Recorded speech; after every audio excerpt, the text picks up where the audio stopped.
Welcome to the Juggling Mind and Money podcast with Steve Rowe and Jessica Schlupp-Taylor.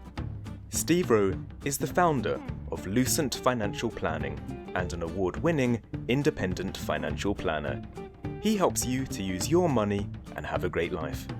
Jess Schlupp-Taylor is a psychologist supporting people through change, challenges, and forks in the road of life. Together, they will help unblock the sludge in your mind, stopping you from achieving financial and psychological happiness.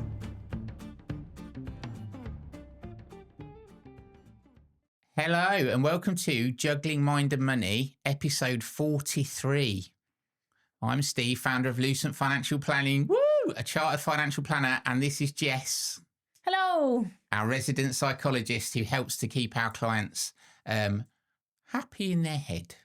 Healthy in their head. Healthy in their head. Their heads can be more helpful. Helpful and Helpful healthy. heads. Helpful heads. Yeah. Good for like if you want to bang in a nail or something. It's good to have a head, isn't it? I don't think I'd recommend using your head to bang in a nail, but okay. Well, I'm not good at DIY either. Yeah, it's a good job you're not the psychologist. Yeah, I'm not good at psychology, DIY, or anything at all. Apart from finance. Oh yeah, finance, good at that. Caveat that. In this podcast, we're trying to focus on being content and happy. Well, at least not miserable. Yeah, we don't want to be miserable. No. And money's an important part of that, and we've got that bit wrapped up. But also happiness is a state of mind, and that's where our Jess comes in. If you're not relaxed, let's work out why not and try and make things better. So today, we're going to be talking about imposter syndrome. Dun, dun, dun. Imposter syndrome. Imposter syndrome. Oh, what's it called when people die and then they lie? Prostrate. Let's not talk about that though. Let's talk about imposter syndrome. Well, you should talk about your prostate. Like, that's important. It's important for men's health, isn't it? But I don't know if it's got an R or not. That's not the same thing though, is it? No. Imposter syndrome. What is it? Why people get it? And how it quietly wrecks financial decisions. Ooh. This is going to be a great episode. A bit shorter one today, ladies and gentlemen. Why is that, Jess? I don't know. I've been told, be funny, but be funny quickly. Yeah. So why is it, Steve? Do you know when someone says, Can I have a quick word? And you say, velocity. That was a Gordon Strachan one off. That's quite a good one. Footballer. I'm going to take that. Can I have a quick word, Gordon? Velocity. And then he went off. Well, but velocity doesn't necessarily mean quick. It just is a description of the speed. Well, I think that was the funniest thing I've ever heard speed. a football manager say. I believe he was at Southampton at the time. Anyway.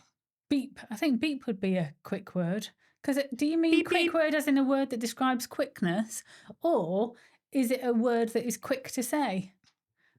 Because oh, okay. Yeah. Yeah. I think if I was to be literal, which my brain is quite good at being, that's how I'd fire back. And I'd have to correct Gordon Strachan and say, no, velocity is a description of or a measure of speed.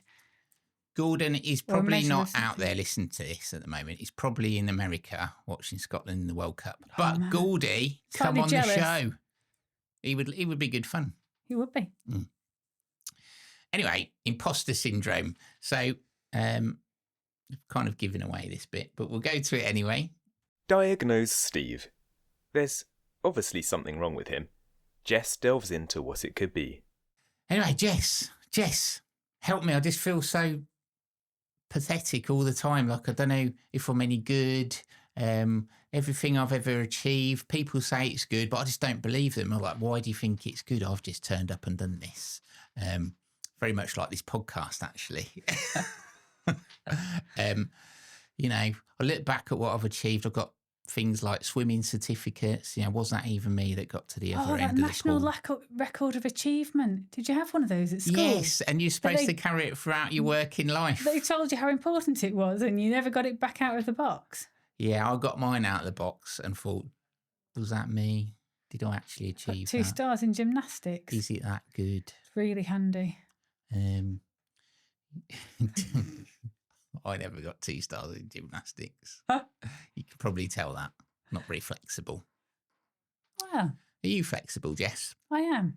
I was, I'm impulsive. I was about to grab my foot and show you, and then remembered that I'm not wearing trousers, I'm wearing shorts. I am wearing shorts. She's wearing shorts. But on camera, it might look like I was revealing a bit too much, so I won't. No. But yes, I am. I'm going off to reformer Pilates after this. Oh, I'm doing that soon at a new place in Moseley Nice. that one of our clients has set up. Highly recommend it. Can't remember what it's called. That's bad. But anyway, find it because it's a good place. Moseley Pilates. Yeah. Anyway, new. so you're feeling out of place, like you Feeling don't belong. Feeling like everything I've ever done has been a fluke. I've just got lucky. Nothing's actually down to me. I'm not sure I belong here. Well, I mean, my staff tell me I don't belong here quite often. If you were to describe this to a lot of your friends, they'd say imposter syndrome. But as a psychologist, I have a bit of a chip on my shoulder about using the term imposter syndrome. Are you going to say, Steve, no, you actually really are useless? No, Oh, right. I'm going to say that imposter syndrome is debilitating. It stops you. So it stops you from being able to do the presentations. It stops you from being able to speak on the podcast, record the podcasts. Anxiety or a bit of worry, nerves, perhaps how you've been brought up, a set of beliefs might create the feeling that you've got. But for the purposes of the general public, we'll call it imposter syndrome for the purposes of this podcast. So do you reckon everyone, except for maybe Donald Trump, suffers this? I think, yes, everybody has a lack of self-efficacy in certain situations at certain times of their life. A lack of self-efficacy. It's one of my favourite words. Self-efficacy is basically confidence in specific situations. Yeah. So there are places where you'll be able to walk in and feel really confident. Being able to get the bread in your local Tesco's, you can usually walk shoulders back knowing that you belong. Oh. Whereas if I go into a Waitrose, I might suddenly then feel like an imposter syndrome, like I don't belong. I'd say if you're buying bread in Waitrose or Tesco's, it's not the greatest bread. It might be okay, might work, but Sainsbury's is where you want to go for baked bread. Really? If you can't go to a proper baker's. I was going to say Marston's Bakery in Hockley Heath. That does epic bread, but you do have to take out a mortgage. Did you know I did my work experience at a baker's? Did you? Yeah, at Curtis's in Knoll. Oh. And I... It's not there anymore, but okay. Well, there's still a shop there, isn't there? The bread collection now. That was brilliant. Very yeah. tasty food. But I can still double We're doing need. a lot of shout outs. We don't get paid for this sponsorship. No. Well, we do have a sponsor skit. There is gaps, and I've got a face that you can tell has ate a lot of bread. But anyway, this isn't imposter syndrome because I can knead 2 loaves at the same time. And you said you weren't coordinated. I'm not. Well, I can do that because I Can't learned do it when I was gymnastics, 15. but you can knead 2 loaves of bread. You need to One watch day. it on YouTube for tips on how to do that. There you go. Looks like I'm Tommy Cooper. A little bit of this. Just doing it. What's that? I did one of them. It's like you come back to life. For YouTube only. Right, back to imposter syndrome. Yeah, so it is a shortened episode. I was going to say this, but because we're filming / recording this in the hottest week of the year in our little sweaty box. It's cooler here than it is at home, though. Oh. This is pleasant. Well, in this furry lined room. I don't mind it too much. So we're going to say we don't faint. True. So See, imposter syndrome. Oh, yeah, everyone has it a bit, don't they? Everyone has it to an extent. I think it's definitely worth being self-aware of when the little devil on your shoulder or the little, I call it the bully, starts whispering in your ear that you're not good enough or you shouldn't be here or you don't deserve it. We get that a lot with people that are coming up to retirement age and they suddenly get the opportunity to think about what do I want to do or what fills my fuel tank. That can feel really foreign to a lot of them because actually it's not an opportunity or a thought that they've had capacity to really delve into before. So they've given themselves to a company and to their family all their lives and they feel that's their place. Yeah. And they don't deserve to have the quiet life. And sometimes perhaps an upbringing with parents that what they need isn't particularly important, but what somebody else needs is very important. And so therefore, Oh, interesting. it can feel really quite uncomfortable to have that space and time of either turning up somewhere and feeling like you belong, or feeling like you deserve to be able to spend the time on yourself or the money on yourself. Yeah. So it's like you don't deserve it. So a parent or family member, say, that hasn't talked very positively to you, you'll never be nothing. Well, it's more if somebody's needs aren't met because other needs are put before theirs. And so therefore their needs are not as important. So they don't actually consider their own needs. When they come up to retirement, that's the opportunity. I'd like to think people will do this beforehand, but often for many people, they don't explore that opportunity until that time of retirement. And then suddenly they get the opportunity to think, what do I need? What do I want? And it's not been a question that has been available to them really before then, because it's been shut down because I should be brought up to think of others first or put other people's needs before my own. So then it can feel quite uncomfortable. I hate you when you say this stuff, Jess, because I just recognise things in myself. It's annoying. I'll give you a hug after. No, you won't. It's too hot. It's too hot. I quite like sharing a bit of sweat and a bit of body heat. Do you? Yeah. Is that a song, Body Heat? Not the one that's coming to my head. So I'm going to, like a bit of evolution, don't I? Mm-hmm. Evolution, not revolution. Right. I like revolution as well. But evolutionary, I learnt this off our friend of the show, Neil Page. I'll do it in his accent. It was important to feel part of the group. It's probably a bit too northern. That's He's pretty softer. northern. Yeah, he's softer in his voice. Anyway, so evolutionary, back in the days when we was in tribes and stuff. Yeah. In the savannah or in Wherever Ice the Age tribes Britain, wherever it was, there was it's important to be part of the group and not stand out too much. Yeah. Right, because if you did, it might mean you were thought of actually they're not actually competent.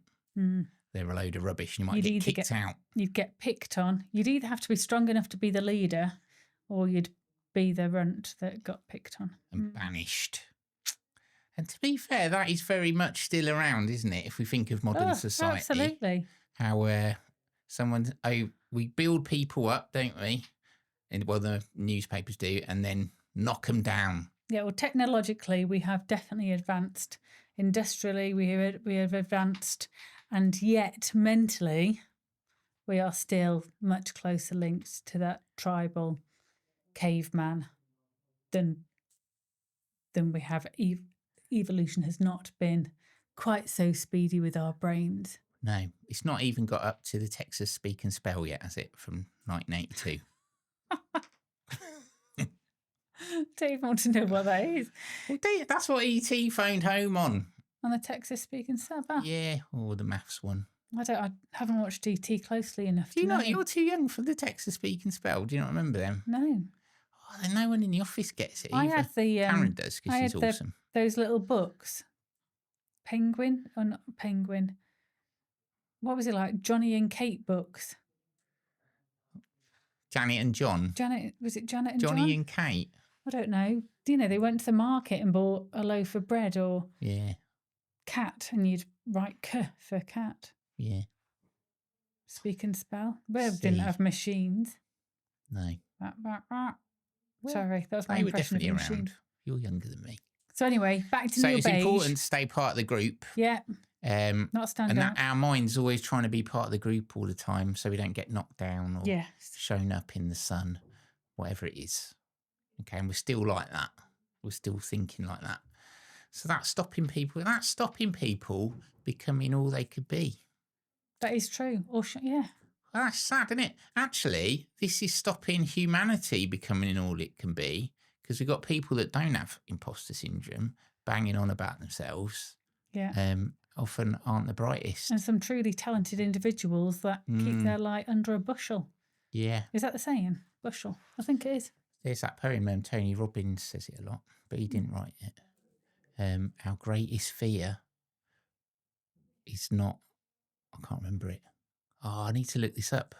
Oh, Should we look it up? useless. I'm going to look it up on Google now, ladies and gentlemen, because it's such a brilliant thing. So whilst it was a good thing when they were tribal, Yeah. whilst you look that up, it was a good thing whilst they were tribal, whereas now actually it's probably meaning that a lot of people are missing out on not just things that help us to evolve, but also stop them from potentially living the best life that they could. Yeah. That's sad, isn't it? And part of, obviously, Lucent's philosophy as a financial planner, and my philosophy as a psychologist, is to help people get the most out of their lives. So Because you've only got one. So much as the group is important and those social connections are important, it's also okay to be a bit different and not be the same as everybody else and not worry that you might not be everything that somebody expects. Now, I've got this poem. Yeah. Hit us with it then, Steve. Everyone can tell how well prepared this was. Yeah. Right? So it's by Marianne Williamson. As I say, Tony Robbins talks about it a lot. Our deepest fear is not that we are inadequate. Our deepest fear is that we are powerful beyond measure.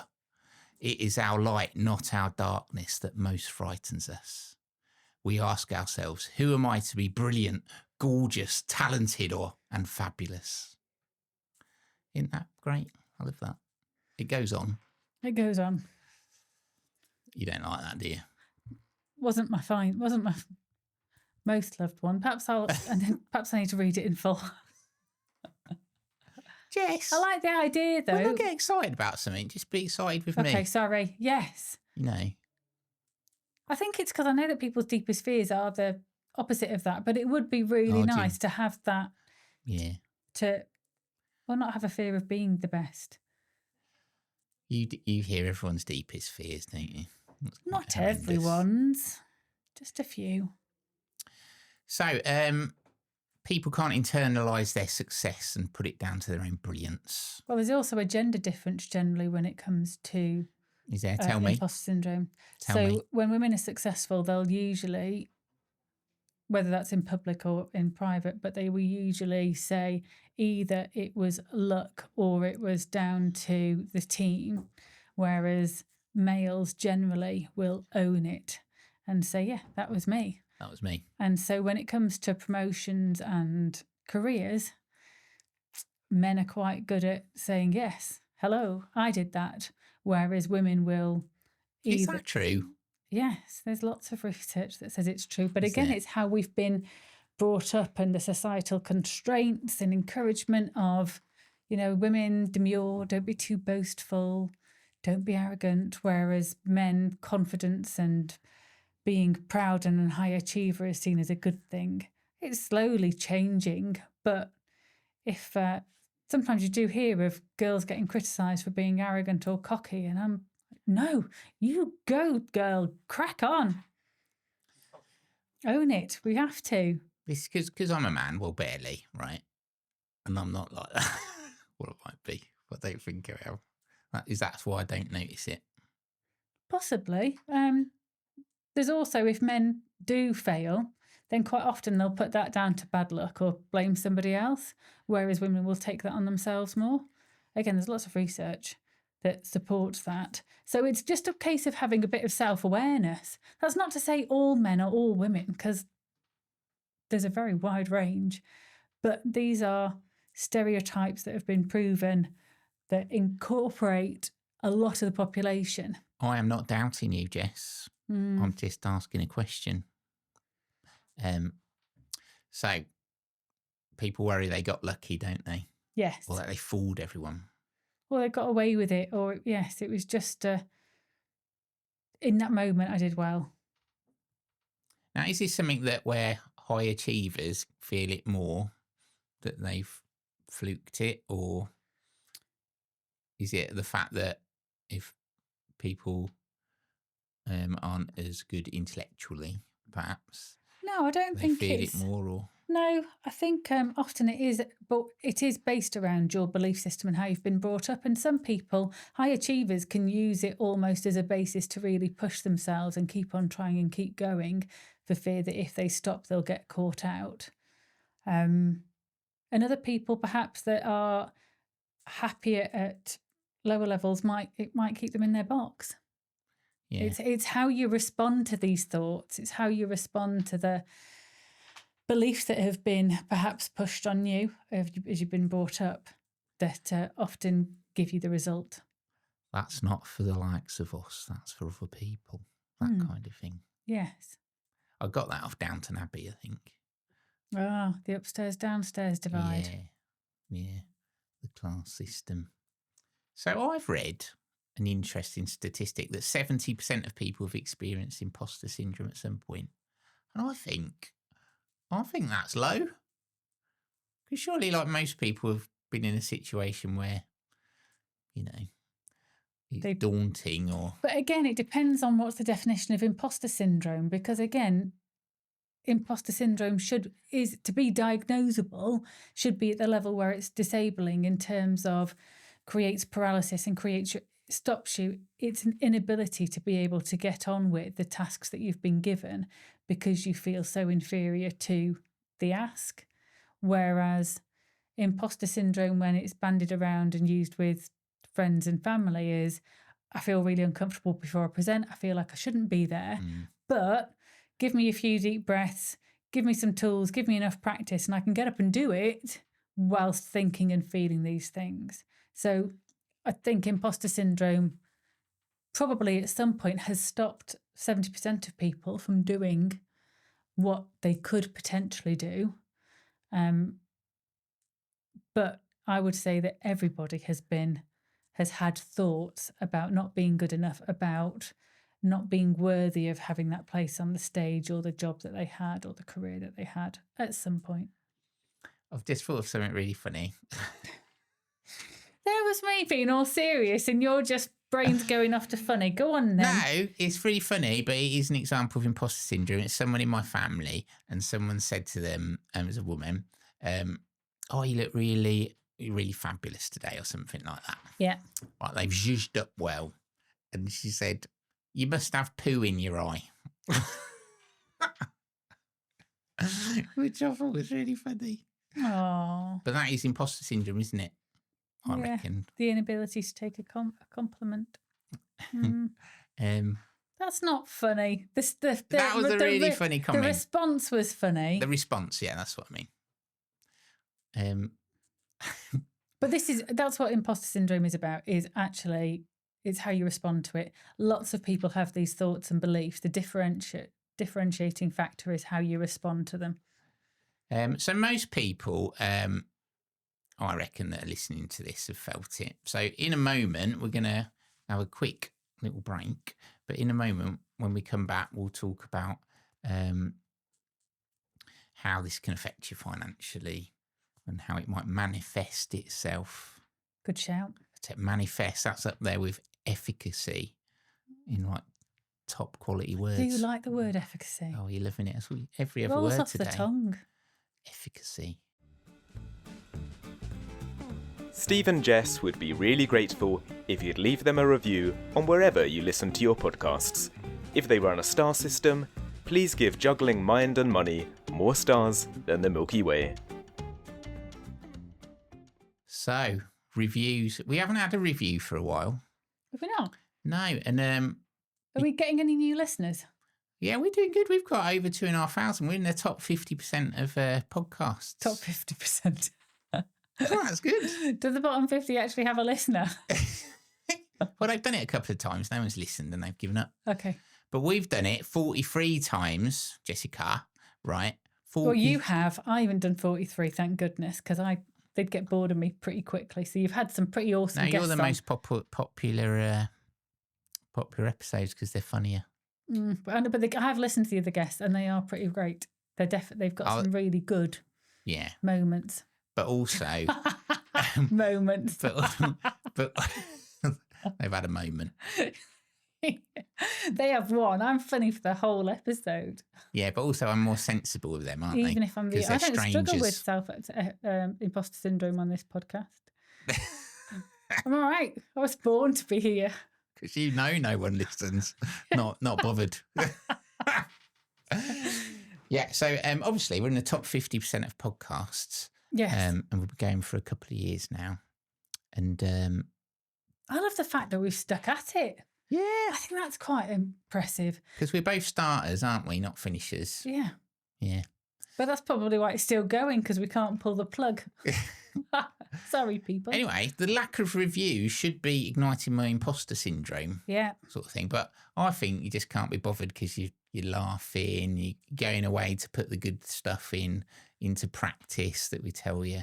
And Yeah, that's why they're not doing reviews. They're too busy living life to the full to give us a review. They're life maxing. But perhaps if we could fit into that full life by leaving us a 5-star review, that would be epic. Yeah, And so reduce our imposter syndrome. this isn't twitching our imposter syndrome sensors. What it is doing is being a bit selfish because there's other people out there that could benefit from, frankly, hilarious good times that we have on this show and good for your thoughts as well. Yes. So you should share, and you should share that by doing a review because that then gets us spotted by other people. Yeah. Good plan. Yeah. So anyone out there is listening, if you haven't left us a review, right, Do it. do it. Please. Do it. With bells on. Yeah, please. You say it nicer. I just sound threatening in my Do it. squeaky voice. I was going to say, you can't ever sound threatening, Steve. Go on, do it. Be like, did you do a boxing match? Why do I think you did a charity boxing match? Or did you just put boxing gloves on? Because I'd get battered. I was going to say, if you did a charity boxing match, I think you'd definitely have imposter syndrome there. Right, can we get right to the financial bit with imposter Right, we're getting syndrome? to the financial consequences of this now.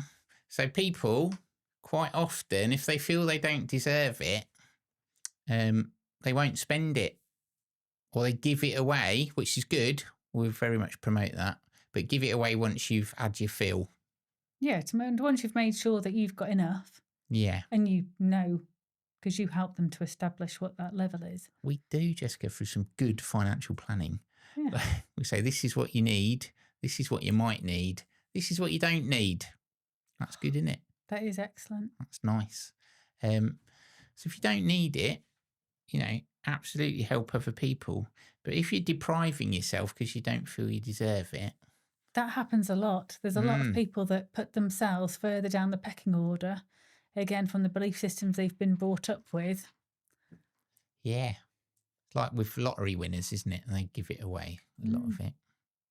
But, you bought the ticket, you took the chance. But especially if you've earned it and worked really hard and saved, if you don't spend it, who's going to? And you can't take it with you. So that's one thing. Another thing people do is they just hoard it because they're scared because they think it will never come back. Because it was a fluke that they got it in the first place almost. It was lucky. So they work really hard. They take the risks at work to earn money. And then they then fear losing it. Or worried someone's going to come in and take it off them. Yeah. Do you think people feel guilty about having money sometimes? Yeah, lots of people. I think lots of people feel as if by spending it, it's somehow being unfair to others. They don't want to flaunt it. Again, it comes back to belief systems and what they've been brought up with. Sometimes some people are brought up keeping up with the Joneses, and you always make sure that you overspend and actually live a life that you probably can't afford. And other people are brought up to be incredibly cautious and not be ostentatious. But there's a very big difference. There's a very large area between those 2 points that's full of happiness and jumping through the daisies. I find that a lot. We've had people, with literally millions of pounds and they want to help people, but they're worried about giving it away. And then nothing happens. And they don't feel they can spend it on themselves. They're worried they never get it back. They want to help, just everything they want is stopped. And it seems a shame to if you've got the money and you have got spare money to help people, or even if it's donate it to a charity, wouldn't it be great to do that whilst you're still alive and you get to see or be a part of what happens with that rather than dying, leave it in intestate? What's it called? When they leave it in the will. Intestate is if you haven't got a will. Oh. But just leaving it in your will. Yeah, leaving. Okay. You know, not taking it with you. If they leave it in their will to a charity, then that seems a bit. Yeah, I think it's sad. So the great Carl Richards, I'm trying to get him to invite me to his house in Utah. Oh. Is he what's the big religion over in Utah? Is that Mormons? I think it could be Mormons. I don't know. He says wealth is relative to the stories we tell ourselves, or have been told. Yeah. Or have been imprinted. Like you're that belief system. You're the first person a duck sees. That's imprinting, isn't it? And you just follow them about. So how can we smash this? Is it possible?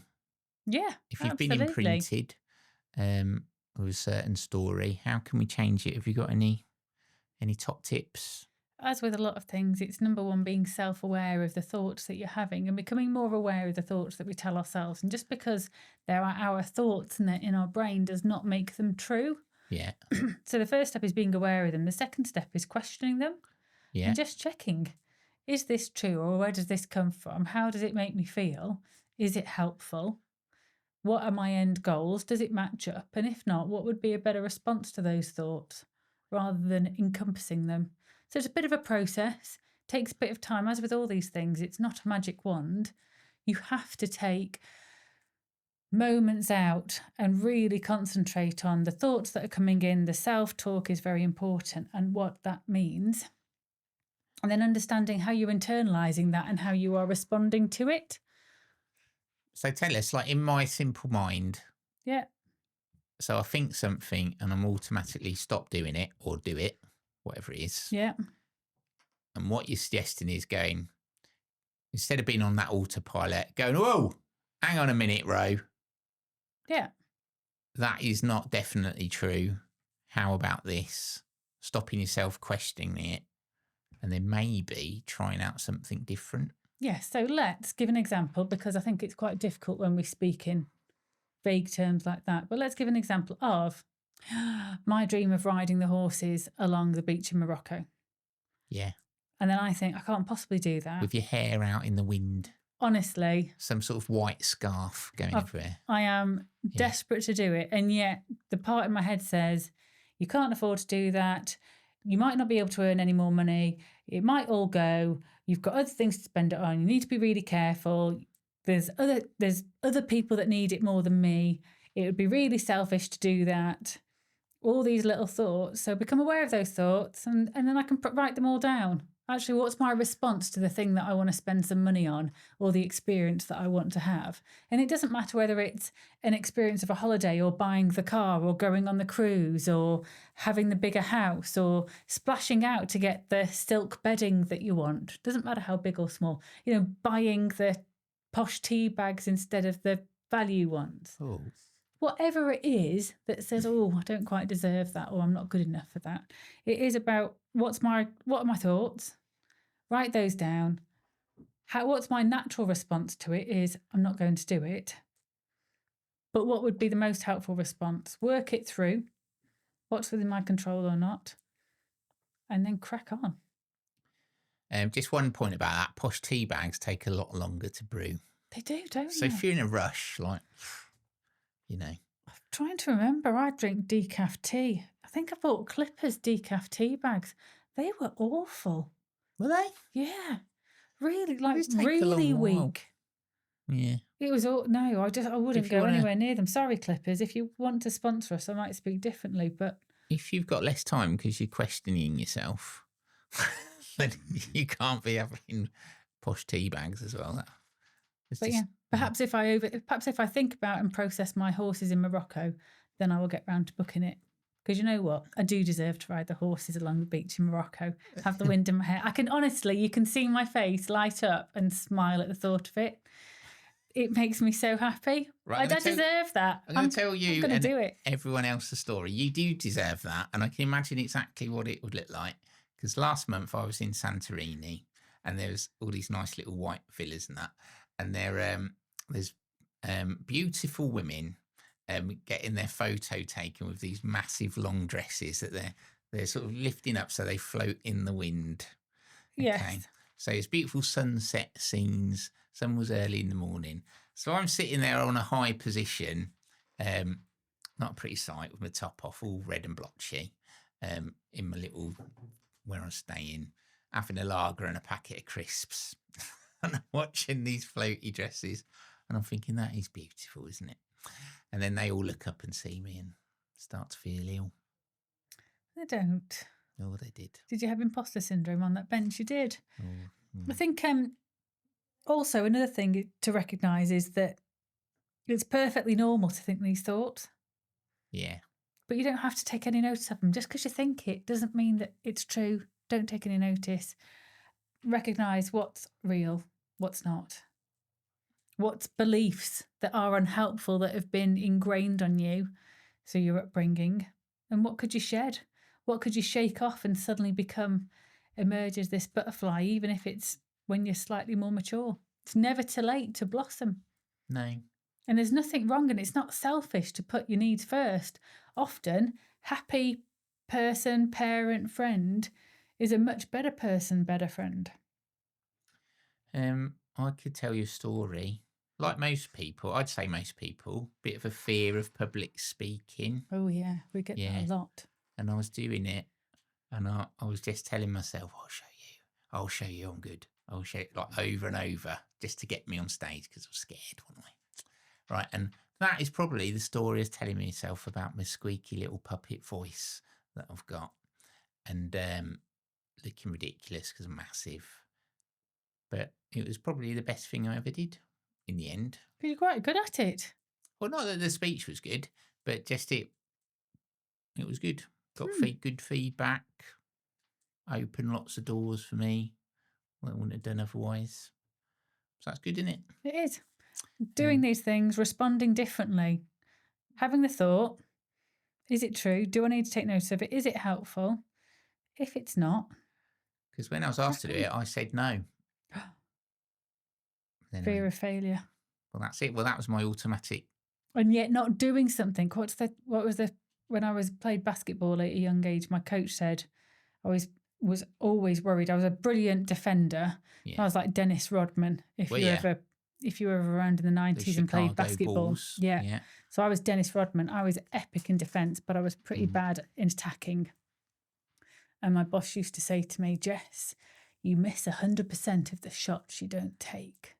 So true. Better to take the shot. Do it. Let's see. I'll keep going out with cheesy phrases, and the last cheesy phrase made it onto the little clip in the publicity bit. So I'm just going to keep coming out with cheesy things. What, the Harper's thing? Yeah. That's a beaut. That is. I do like that one. That's a beaut. You miss 100% of the shots you don't take, so take the shot. Take the goddamn shot. Did you score? Probably not. But at least I shot. Shit, that was your badness. I probably didn't score, but I probably got the rebound and then put it away. Because, yeah. So the big times we see this, people selling their business. Yes. You know, getting a lot of money and you think, oh, well, I just turned up to work. Well, when people have inherited money. When they've inherited it. Yeah, they often feel like they don't deserve it. Yeah. Perhaps their mum and dad have worked really hard all their life, probably lived quite a penny pinching lifestyle, and then without knowing have amassed quite a fortune, handed it over, and suddenly their children are thinking, I'm going to say children, 60, 70 years old, doesn't matter, and think, oh, what do I do now? Because mum and dad were so careful with money, I don't feel like I can be. So it feels wrong that I have all this money now. It's true. And if they haven't got imposter syndrome, they just go and spend it. Go and spend it. Go and have fun. Go and gallop the horses along the beach, or buy the Aston Martin, or what else do people do with money? Can you ride horses? Yes. Bloody good at horse riding. Yeah. Obviously, You've just not done it on a beach. I have done it on a beach, but I haven't when I was little, I used to be naughty and take the horses up the hills and take my hat off, and I'd go galloping along with the wind in my hair. And That I'd breaks love that. every health and safety rule in the book. I just love the freedom of, and the horse is happy, and you're just the grin and the adrenaline. You did. I think you I'd went also to a little place there. Yeah, I did. I saw that on your face. That was nice. And then anything like that. But I'm very happy with animals. So even doing a safari, something like that that's the sort of thing that really makes me tick. Not being on an elephant with the wind in your hair. Well, no, because I don't necessarily think, and I don't know whether an elephant wants me on there. Whereas horses are quite good at communicating. Are they? Yeah, they just get you off if they don't want you on there. I'm sure an elephant would as well. Anyway, we're not going to do psychology this week. No, mainly because I'm wearing flip-flops. That's one reason. You've got cool socks on, though. I have, actually. They're my favourite socks. But, it's hot day, innit? Yeah. They're going to stink. I ain't getting them babies out. We'll just say no socks with sandals. No. I haven't got sandals on. Although that is a thing. I do see it on the social kids media. wear it now. It's cool to have white socks. Everything that we think. Yes, socks with total useless. sliders. That's got different, but socks with sandals, no. So I want to say to everyone out there who's suffering imposter syndrome right now or at any point. Doubting themselves, doubting that they deserve it. What are you going to say to them? I'm going to say, you do deserve it. Stop that little voice in your head. What did you call them earlier? Not gremlins. You said gremlin. It's like the little bully on your shoulder. Yeah, it's the bully on your shoulder. It's just the unhelpful belief system. Flick them off. Yeah. Go do one. Today I do deserve it. Yeah. And see what happens. And it might be wonderful. Yeah. And if not, try something else. If not, say what? At least you've tried it. Miss 100% of the shots you don't take. Exactly.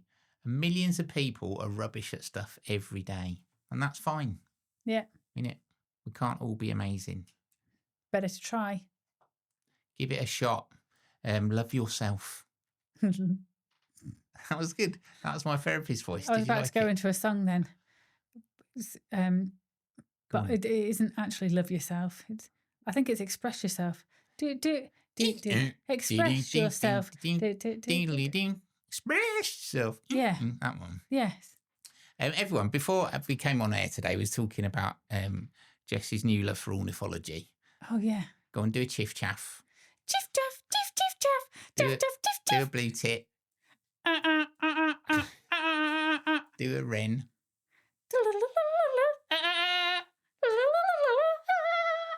For any of you that have the Merlin app, right, rewind this and play it, and it'll certain to identify those birds. Yeah, the Merlin app. Highly recommend it. I'm not even a big bird lover, but I'm just doing something to make me more mindful. It's nice. And it's in the lovely. moment, and I obviously go to the woods and the things quite a lot, so it's quite nice to stand there and see what birds I can identify. And I can say that there are ring-tailed parakeets in Solihull Sixth Form, but also in Knoll Park. Because I've had it.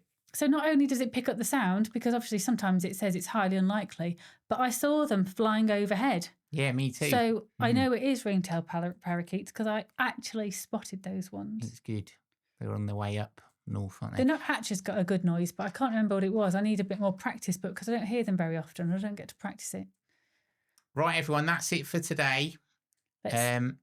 We'd really like you to leave us a review, as we've said earlier in the show, but also get in touch with what you'd like Jess and I to talk about.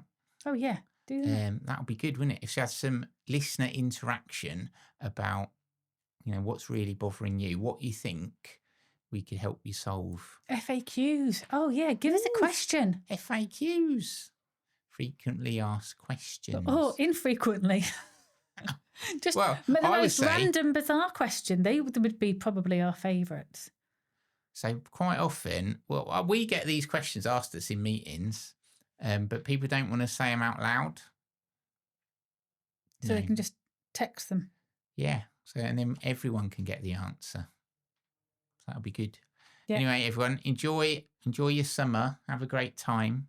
Hopefully, by the time this comes out, England have won the World Cup. And Scotland have done well. And Scotland, because we are cheering Scotland on as well. I am. I'm cheering Scotland on too. And Cape Verde. Oh my God, that's brilliant, wasn't it? That was brilliant. That was the draw against Spain and Yes. Uruguay. Did they draw against Uruguay as well? Yeah. Oh, I've missed that match. That was this morning at 1 I only a.m., saw I only saw the Spain one, and I was full on jumping out of my seat for their goalkeeper. If they beat Saudi Arabia, they're through. Oh my goodness. And they're a similar level team, I should imagine. That would just be so epic. They've got less population than Birmingham. Now, we've mentioned this because they haven't got imposter syndrome, have they? They've stood up there and says, you're 11 players, we're 11 players, we're going to have a go. Yeah, I love it. And they shot that goal from flipping miles out. It went in. 100% of the shots you don't take miss. Yes. They had your words ringing in their head. Take the shot. Yeah. So do that, everyone. Enjoy yourself as well. See you later. Bye. Goodbye. Say goodbye, Jess. I just did. Bye. That's a better one.